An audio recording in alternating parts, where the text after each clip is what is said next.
guys and gals, and we're here from Equine Gaming and Seven Mile Toward the Gaming Drag. Today I'm coming back at you on the Let's Play episode of Conway, Julian's Path. So let's go ahead and jump right back in, shall we? Alarm Chan, you were up, and let's go.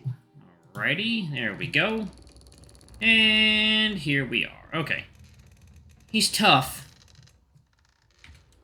Thanks, Mom, but I can speak. It's fine, just a scratch.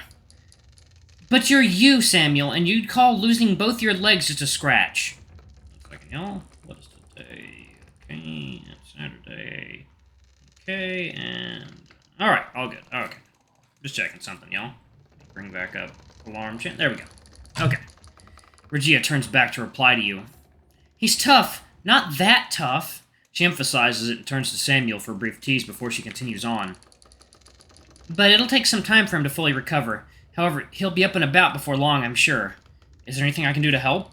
You ask, eager to be of assistance. Regia glances at a nearby shelf and then back at you. Actually, yes. Can you fetch that bottle from the shelf over there? It will help with the pain. Curious, you retrieve the bottle as instructed and bring it to Regia. She takes it from you with a grateful smile. Thank you. This should do the trick. Regia simply takes the bottle and hands it to Samuel. Samuel turns the unmarked bottle in his paws before uncorking it, and to his pleasant surprise, the aroma of rum fills the room. A faint chuckle escapes him. Well, that's a welcome surprise. Always the best part about being sick, Regia. You really know how to treat a weary sailor, then. The maned wolf tips the bottle back for a long sip, almost immediately looking much better than he'd been a moment ago. You know, Sam, these stories about rowdy sailors who live for nothing but grog and chasing women... Samuel lifts the bottle away from his lips and tips his head to the side. Well, what about them? Somehow you managed to tick all those boxes and none of them at the same time. Well, I wouldn't chase you, first of all. You'd just leave me trailing a mile behind you in a heartbeat, darn cheetahs. She couldn't help but chuckle. And the rum? I'd have to play up my toughness for the greenhorn there, don't I? Do you? Maybe a little bit, but he's been fine so far. Trying my best. I appreciate the rum either way, though. You're welcome. Just don't overdo it, okay? Pursed down half a bottle and looked like a wreck yesterday. He did sleep pretty firmly, though. The hangover couldn't have been that bad. Are you sure he had one? And it wasn't just because, you know, his hand's all fucked up? Samuel weighs off the concerns with a brief flick of the wrist. He did in fact mention it. As Regia continues to chat with Samuel, you take a moment to observe the surroundings. The cabin is well organized, with shelves of various ingredients and tools neatly arranged. It's clear that Regia is well prepared for her work. You should be returning to your duties now. New as you are, you won't be getting much leeway during Arthur's shift. The cheetah's words jolt you from your thoughts. You immediately frown, despite knowing that Regia is correct. I guess you're right. It shouldn't look like I'm slacking after all. Despite wanting to stay to help and make sure Samuel's okay, you know it's not the right call. Turning to head for the door, you pause long enough to peek over your shoulder at the cheetah and maned wolf.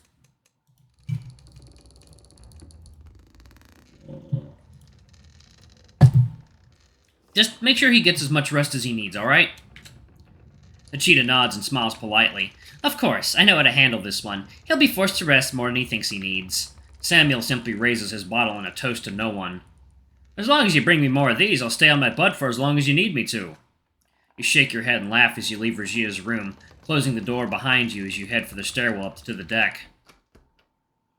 Leaving Regia's quarters, you ascend the narrow stairs back to the bustling deck. The salty breeze hits your face, immediately helping to ease the lingering tension that had been building up inside. As your eyes adjust to the sunlight, you spot Wolf and Julian a short distance away. Wolf is leaning against the ship's railing, his arms crossed and his gaze fixed on the horizon. Julian stands nearby, fidgeting with a piece of rope. As you approach, Julian notices you first and gives you an enthusiastic wave. Hey, how'd it go down there? Is Samuel gonna be alright? The wolf shifts his gaze toward you, his expression guarded. Yeah, what's the news? You offer a nod, acknowledging their curiosity. You know about it already? News travels fast on a tightly packed ship, and even as the new guys, it's difficult not to hear if something's off. Well, so far so good. Sam's not in danger as far as I can tell, at least. It could have been much worse, and Regia's taking good care of him. They both stare at you questioningly before Wolf nods his head, already piecing together the information. But Julian, on the other hand, seems to have trouble, furrowing his brows before finally speaking up. Regia who? Oh, wait, probably someone patching him up, right? You can only shake your head and laugh. Yeah, she's the ship's doctor, real good at it, too. That's good to hear. Ready to go get your mind off the morning's events, you're quick to change the subject. You move up close to Wolf, giving him a pat on the shoulder. So, how was deck scrubbing duty? Julian here seems to have survived. Wolf's lips twitch into something resembling a smirk. Barely. He got close to me throwing him overboard once or twice. But survived is the right word for it. He was practically dead as soon as you left. We still got plenty more wood to polish at a later time. I'm sure you know all about polishing wood, eh? That, of course, was a phrase Julian couldn't just let slide by. Oh, God. Yep, I gotta side with Julian. You remark, a playful glint in your eyes as you turn your attention to Wolf. Oh, do I now? You've got quite the imagination. It's what my dad always said about me. A very imaginative boy. Well, you sure can leave me out of your wild imaginations. Julian chuckles at your exchange, clearly entertained by the back and forth. Looks like we've got some quality entertainment on this ship. The faint grin of the wolf's face vanishes as quickly as it appeared. With a snort, he reaches out and gives Julian a light slap on the back of the head. Less talk and more work. Did I put a target on my back today, or why are all of you hitting me? We still got more to do, and the sooner we're done, the sooner I can ditch you for some peace and quiet. Maybe if you didn't keep smacking me, I wouldn't get dazed and could actually concentrate on working. Ever had that thought? Second now.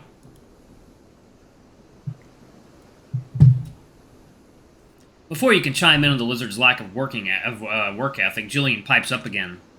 Oh, I almost forgot. He glances to the side at Wolf and quickly corrects himself.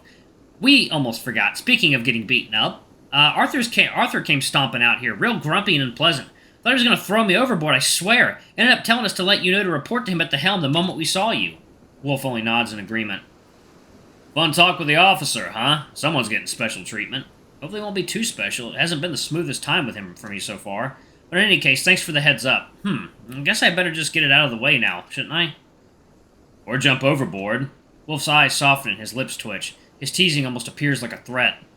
He's got a point. When was the last time you fully bathed? But no, don't wait. You get in trouble. We're going to get in trouble, and I'm not ready for that. That hard stare from him today was more than enough for me. You roll your eyes and step away from the railing. With a casual wave over your shoulder, you leave the two of them behind and begin making your way along the length of the ship's deck toward the helm.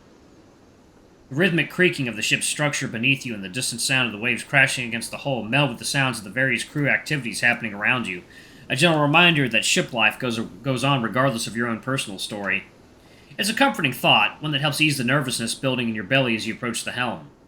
Nearing your destination, you notice Arthur standing there, his gaze fixed out at the sea. The wind tugs at his coat and hair, giving him a fitting air of authority and sternness. He looked all the part of the officer that he was. Recruit? Arthur calls out, his deep voice carrying over the sounds of the ship. You glance up and meet his gaze, feeling a slight nervousness that wells up within you. Making your way up the steps to the helm, you stand beside the towering figure of the horse. Sir! You respond, giving a respectful nod. Arthur's eyes shift from the horizon to you, his expression serious. I was told you were checking on Samuel. Was he doing well? Yes, sir. You confirm, wanting to give a straightforward answer. A flicker of emotion crosses Arthur's face, a hint of sadness in his eyes. Good. Samuel's a valuable member of this crew. It saddens me to see him hurt. You offer a sympathetic nod, acknowledging his sentiment. But... Arthur's voice turns sharper and he turns to fully face you. I can't help but wonder about the circumstances of his injury. It feels different. Confusion tugs at your features as Arthur's tone shifts. Different, sir? The horse offers nothing but a sigh at your question.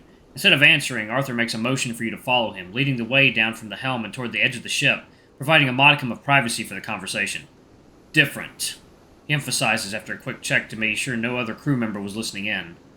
I'll be to the point, recruit. You were not present during the incident today, correct? You shift uncomfortably at the question, glancing momentarily to the side before finding Arthur's gaze with your own. Yes, sir. I was attending to my own duties at the time and only heard about it later. The horse nods, his lips twitching faintly to the side, a hint of something unreadable crossing his otherwise stoic expression. I see. It isn't every day a seasoned veteran of my crew is injured so easily. I understand accidents, but I don't believe Samuel would make such a simple mistake. Arthur pauses long enough for his words to sink in. Humor me, would you? What exactly were you doing at the time of the incident?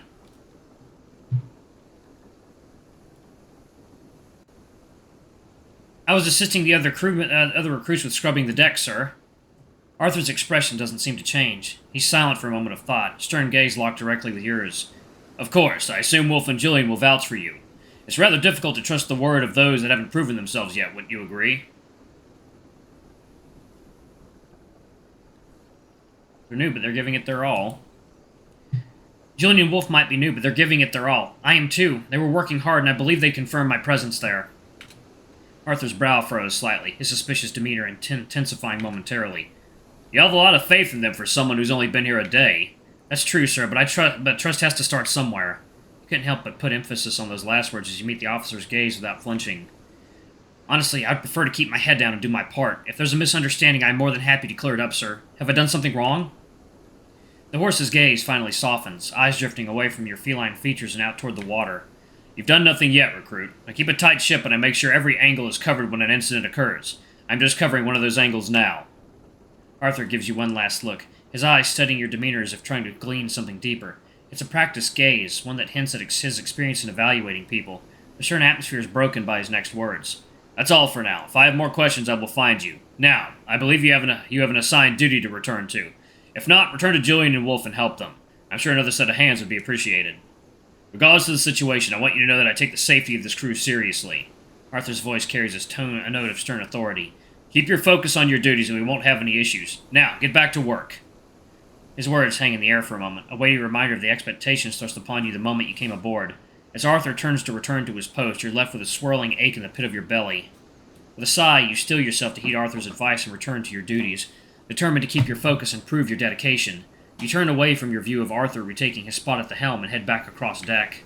Your steps lead you back to Julian and Wolf, who were still more or less dutifully swabbing the deck, having made quite some progress since you left them earlier.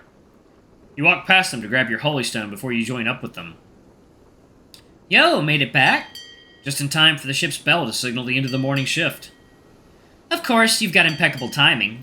Well, certainly not going to complain about a break. Do you two have any plans for it?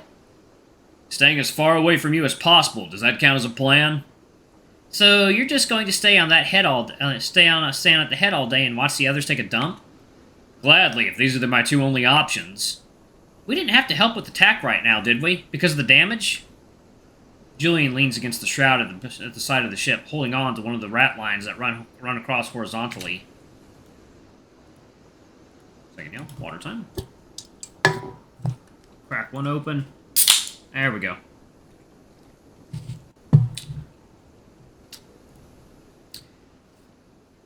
Correct. I suppose we'll have to do that later, when they've got things back up in order again. And, Wolf, we're gonna be here for another, what, almost 2 months? Do you really want to hide away every time we have a break? Come on, you play dice? With you? Wolf raises a brow, but doesn't immediately dismiss the suggestion. With me. I brought some with me, no bets or anything, just for the sake of it. The lizard waits patiently for his answer, and Wolf does take his sweet time with it.